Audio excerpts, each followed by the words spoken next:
Hello everyone, welcome back to Raag Bihar. CUCET के entrance exam की date announce होने वाली है और जैसा कि मैं अपने प्रीवियस वीडियोस में बता चुकी हूँ, ये एग्जाम इस बार ग्रैंड लेवल पे होगा। अगर आपने मेरे प्रीवियस वीडियोस नहीं देखे हैं तो please click the i button and check it out first.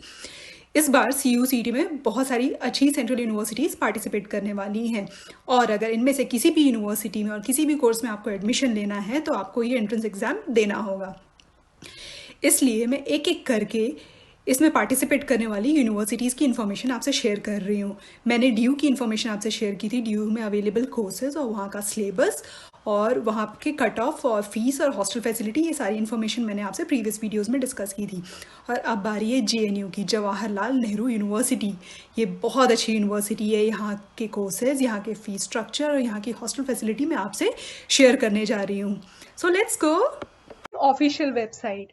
इस लिंक को मैं डिस्क्रिप्शन में पेस्ट कर दूंगी ताकि आप इसको यूज करके सेम वेबसाइट तक पहुंच सके। यहाँ पे अंडर ग्रेजुएट प्रोग्राम में मोस्टली लैंग्वेज कोर्सेज अवेलेबल दिखा रहा है अभी, वो भी Arabic, Chinese, French, German, Japanese, Korean, Persian, Pashto, Russian, Spanish, ये सारे कोर्सेज है। अगर इनमें से किसी भी लैंग्वेज कोर्स में आप इंटरेस्टेड हैं तो आप JNU को कंसीडर कर सकते हैं। नेक्स्ट हम चेक करते हैं JNU का फीस स्ट्रक्चर, जो कि सरप्राइजिंगली लो है। आप यहाँ पे देख सकते हैं ट्यूशन फीस है सिर्फ 216 रुपए और ये बाकी चार्जेस मिला के भी ट्यूशन फीस बहुत लो है। और ये फीस स्ट्रक्चर दिया हुआ है MPhil, PhD, प्री PhD और बाकी प्रोग्राम्स के लिए। तो आप ये JNU का फीस स्ट्रक्चर चेक कर सकते हैं यहाँ पे। नेक्स्ट हम चेक करते हैं hostel facility.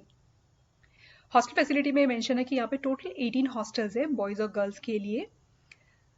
They are spacious, well-furnished hostels. Apart from hygienic food, hostel provides recreational facilities including TV, indoor games, health club, and PCOs, etc. Okay. In view of limited hostel accommodation, the candidate should note that the grant of admission to a program of study in the university would not ensure allotment to the hostel accommodation. हाँ, अगर आपको JNU में admission मिल जाता है तो इसका मतलब ये नहीं है कि आपको हॉस्टल में भी अकोमोडेशन मिल जाएगा, क्योंकि नंबर ऑफ स्टूडेंट्स ज़्यादा होते हैं और हॉस्टल में सीट्स कम है। All selected students who need hostel accommodation will be required to apply in the prescribed application form obtained from the registrar office. Okay, hostel facility के लिए apply करना पड़ेगा by 15th of July onwards. Application form received after the last date will be considered by the dean of student as he deems fit.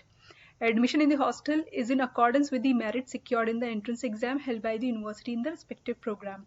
और hostel में admission भी entrance exam में merit के basis पे होगा। Now here comes the reservation. Up to 22.5%, जिसमें से 15% SC, 7.5% ST के लिए and 3% of the seats in the hostels are reserved for SC, ST and physically handicapped candidates respectively. All SC boys and girls except resident of Delhi will be provided hostel. सारे SC, ST boys and girls को hostel facility जरूर मिलेंगी। तो अगर आप इस category में हैं so make use of this.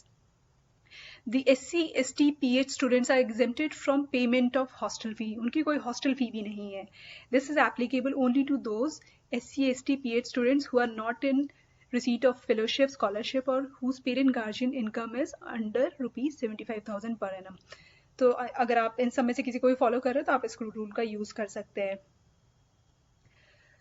First priority will be given to the students admitted to a full-time program of study and who have passed their qualifying exam from places outside Delhi and are not resident of Delhi, excepting those who are admitted to a level at which the student already has a degree or has pursued studies in JNU. तो आप ये सारे rules and regulation पढ़ सकते हैं hostel facility से related. And trust me, अगर आप JNU में एडमिशन ले रहे हैं तो you don't need to think about कि पढ़ाई अच्छी होती है नहीं होती है।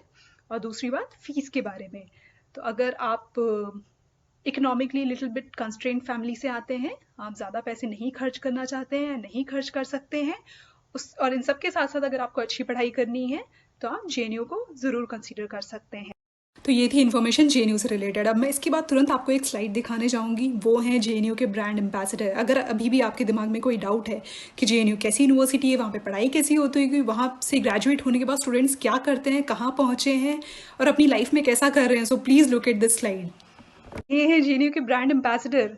आप अगर इनमें से सबको पहचान सकते हो तो प्लीज़ मुझे कमेंट करें और जल्दी से बताएं कि इन सब का नाम क्या है और इनकी फील्ड ऑफ एक्सपर्टीज़ क्या है, ये क्यों फेमस है।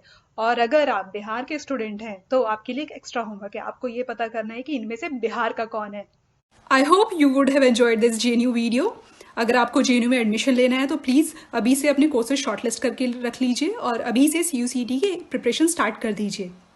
और अगर इस वीडियो से रिलेटेड या फिर CUCET से रिलेटेड कोई भी क्वेश्चंस और क्वेरीज आपके दिमाग में है तो आप मुझे कमेंट करके बता सकते हैं। मैं आपकी क्वेरीज पक्का क्लियर करने की कोशिश करूँगी। So that's all for today. Bye bye.